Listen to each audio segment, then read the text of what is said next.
All right, good afternoon, ladies and gents. My name is Michael Parr. Coming back to you from Central Michigan today. It is October the 3rd, and I was fortunate enough last night to harvest my first buck of the season. So, super excited. Got home from work. Grabbed my son, and he's 5 years old, and asked him, you want to go sit in tree stand with me? Of course he did. That little man absolutely loves to deer hunt. So he's been sitting with me since he was 3 in the tree stand. And if you ever have the opportunity to do that, take all the safety precautions and everything that you need to. But man, putting them in a tree stand compared to a blind is absolutely a different world for them. So it teaches them so much about sitting still, being quiet. You're gonna bump some deer, you're gonna spook some deer, you're gonna have hunts ruined. It's perfectly fine. I'll be completely honest, I was definitely frustrated at first a little bit, but man, 2 years into this, and it is just amazing. The progression they have made is just absolutely leaps and bounds, and it is awesome to be able to watch. So so I got home last night and was able to grab my son and take off for the tree stand. So on the way out of the house, he asked me, he said, "Dad, if we see Captain Hook tonight, would you kill Captain Hook?" I said, "Absolutely, man. For you, if you're sitting with me and Captain Hook comes out, we'll absolutely kill him." So what are we going to do, man? Go hunting. What are we going to try to do? Shoot Captain Hook. Yeah, we're going to try to shoot a big buck, right? And you definitely shoot Captain Hook. Definitely. Captain Hook is just a buck. He's a 2-year-old that we got on camera this year, and he has a goofy G2, and that comes out in hooks, and we named him Captain Hook, and we've had him on camera for like 3 weeks, and then he disappeared once the youth hunt happened, and we haven't seen him since. And so, he was pretty adamant. He asked about that buck 3 or 4 times. He never talked about another deer. And the fun thing with this is the kids sit down and look at trail cam pictures with me constantly throughout the summer. And so they're constantly coming up with names and goofy things about the deer, but Captain Hook just really stood out to him for some reason. So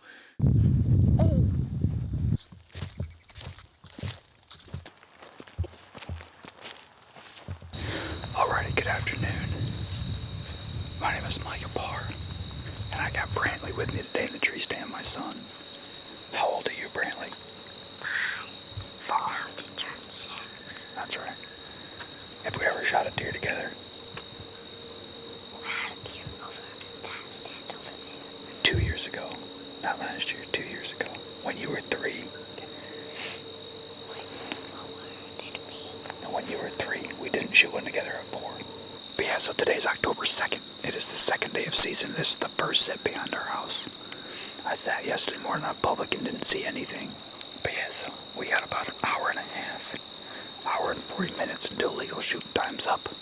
The temperature's gonna start dropping really quick here, so we already have deer on their feet and out in the food plot, so we're gonna sit tight and hopefully they are deer you spotted. The first deer I spotted. Yes, you did. You did a good job, dude. You're really good at spotting deer. Yeah, so we're gonna sit tight and hopefully shoot a buck. I made the deal with the kids that as long as they're sitting with me, standards come down a little bit. So any 2-year-old buck is gonna work if we have one of the kids with us. So And you will shoot Captain Hook. yeah, we got a couple of bucks that I would shoot. 3 won't be big enough, Dad. No. 4. No.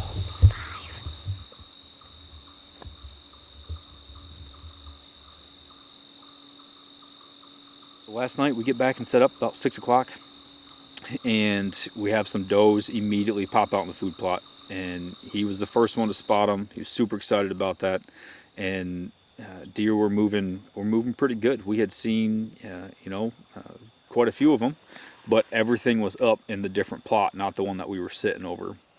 And so I don't even know what time it was, but probably I'm going to say shooting time was 7:46 or something like that last night. Probably around 7:10. We looked down, and just off to our left, underneath this giant maple tree out on the edge of the corn, I catch a glimpse of a deer. Put my binos up, and lo and behold, it's none other than Captain Hook himself making his appearance. And so there was like, man, I had zero, no, like we haven't seen this deer in a while, and it was just absolutely amazing. When I put my binos on that deer and his head came up out of the corn and I saw that hook, I was like, Brantley, dude, it's game on, man. He's at 45 yards right now.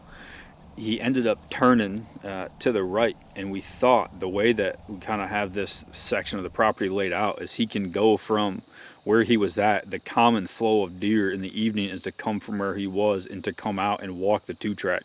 We got a great big community scrape right there on the corner, and there's a fence row that comes down through, there's a wood line that comes up of some solid hardwoods, and then I create an edge with corn right there, and I have some screening run down. It's just this big central hub of all these edges coming together, and we just get really good deer flow at night coming out. And so it really looked like he was going to come up, follow that 2-track right through the opening of that fence row, that we were going to have an opportunity at 15 or 20 yards, and it was going to lay out perfect.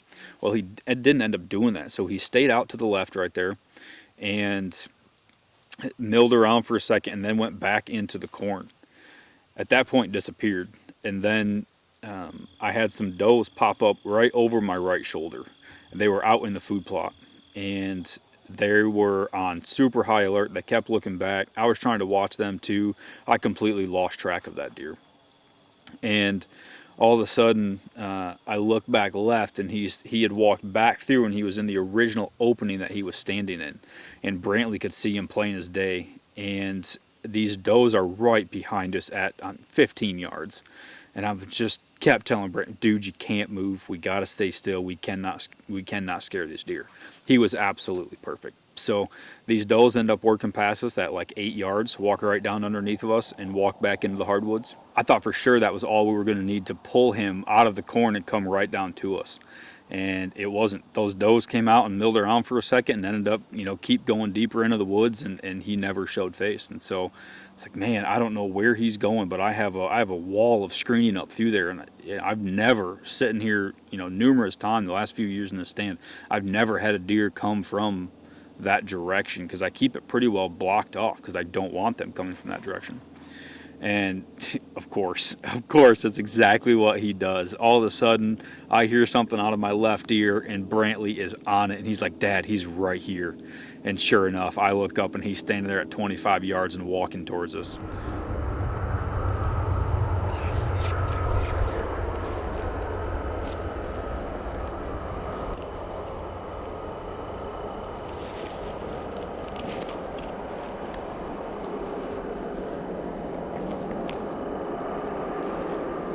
Stay still, buddy.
You prayed, man.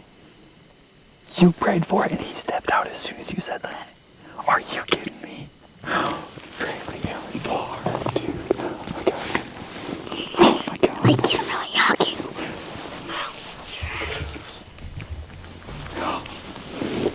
Oh my God. That might have been the best hunt of my life. Feel that? Oh my gosh, dude. Dude, we just shot Captain Hook at 5 yards. We got a big stand, Mama.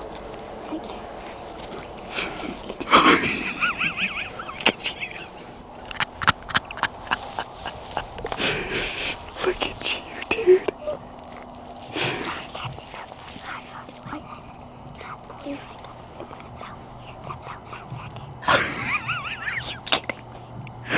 Are you kidding me?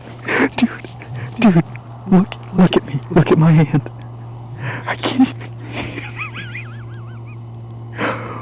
Holy cow. Dude, I'm shivering, man. Oh my gosh, we just shot Captain Hook at 5 yards.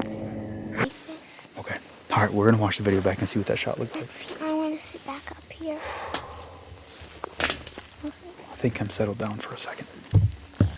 We tried watching footage back, realized we didn't have it on the big camera and we needed to go back to the house and regroup and watch the shot on the GoPro and put it up on the big screen on the computer and check out and see what that shot looked like. Because if it was back at all, we just need to let that deer lay. I was really hoping it wasn't a liver shot, but I just didn't know for sure.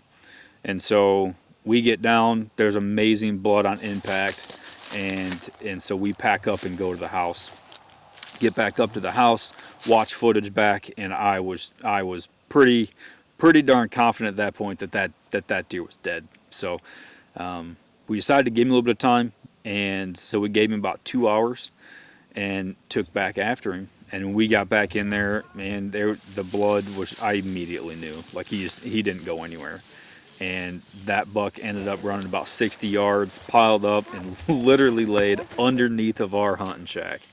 And it was just absolutely amazing. I couldn't ask, that experience overall, just with my 5-year-old son in the tree stand with me, getting to shoot a buck that he had literally just named at the house before we stepped off. I mean, one of the most incredible hunts of my career and of my life for sure. So there's a few that just will stick with you forever, and that's definitely one of them right there. Hopefully we can have many more to come, and he's excited to be behind the weapon here in a few years, but he's got some time. So until then, hopefully we can keep making memories like these. God, thank you for the opportunity to involve my kids in the outdoors. Thank you for keeping them interested, and thank you for the success you have blessed us with. I pray that they cherish these memories as much as their mother and I do, and I hope they continue to make their own long after we're gone.